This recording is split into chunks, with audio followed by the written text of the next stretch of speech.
بومزوي وما أدراك ما بومزوي. هاد الدواء هذا نقدر نقول ماشي نقدر، هو الوحيد اللي جربت في حياتي.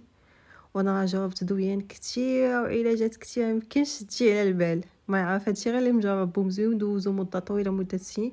الوحيد بعدا في الدويان، يعني جربت عشوب وشي حوايج اخرين عطاو حتى هما النتيجه، ولكن في الدويان الوحيد اللي عطى النتيجه وعطى لافي ديالو. وسبحان الله هو الوحيد كما قلت لكم. ومشيت انا غير صدفه فاش دوزت عند طبيبه عامه على حاجه اخرى، وغير هضرنا جبدنا الموضوع وقلت لها بومزوي تقول لي انا عندي واحد الدواء تقبط هو اللي غيكون الاخر ليك. وفعلا انا ما نقولش يعني ما تعالجت منه مده شحال هذه، ولكن كيبقى عندي داك المشكل ديال التوتر، ديما متوتره حاسه براسي غتوقع شي حاجه، سورتو الا كان شي ايفينمون ولا كان شي اونتروتيان ولا شي اونتروتيان ديال الخدمه ديك الساعات في الاول اولا. المهم اي حاجه توقع، اي حاجه ممكن توقع، ممكن غير عيد ميلاد كنوجد ليه اولا شي حاجه، ما غيفهم هادشي غير اللي مجربو. المهم كتحسي بداك الخوف، صانك كيضرك، كتجيك الرضان، ما كتقديش تاكلي، بحال كترجعي ازيرو، بحال داكشي كلشي اللي كنتي كتعالجي فيه هذه سنين. اين فوا كتوقع شي حاجه يعني خارجه على داك، على خارجه كما كنقولها كومفورت زون ديالنا، ولا خارجه على المعتاد ديالنا، كترجعي من الزيرو.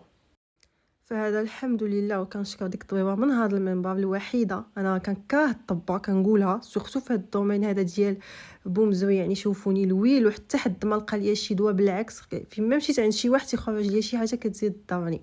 المهم جربت جوغماتي، جربت لي باكس، المهم بزاف بزاف بزاف بزاف اللي ما ضرنيش راه ما نفعنيش. المهم بلا ما نزيد نطول عليكم، هذا مضاد للاكتئاب والقلق والتوتر.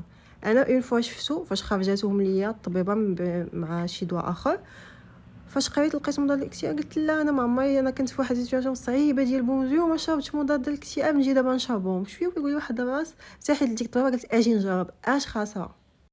المهم الطبيبه هاد لا دوز هادي خرجت ليا ديال 25 ملغ، يعني هي فاش قلبت اقل دوز كاينه، وداكشي حسب السيتوياسيون ديالكم. كتمشي عند الطبيب، من الاحسن سير عند اي طبيب رخيص، طب عام ولا اي طبيب، قولي لي عافاك خرج ليا هاد الدواء، راه ديجا كان عند اختي وهذا وشربته ارتحيت ليه، بغيتو على القولون العصبي، هو يعطيك لا دوز اللي تشربي حسب الحاله ديالك. لان هذا راه ضروري مستشاره طبيه، ما يمكنش تمشي عند لا فارماسي ويعطيوه لك الا ما عندكيش سميتو لوردونس، راه ما كيعطيوش لك. ففي الاول هو عنده صراحه اثار جانبيه صعيبه، كيدير داك الاعصاب النعاس. حاجه زوينه بالنسبه للقولون العصبي انه كتسد الشاي، هذا كيحل الشهيه. انا حياتي كامله ما كنفطرش، ملي كنشرب هذا وليت كنفطر، وكيزيد شويه البوا، هو صراحه كيزيد الوزن. المهم فيديو غيسالي اللي عنده شي سؤال على بومزوي ولا سميتو يسولوا ليا، واللي ما عارفش بانه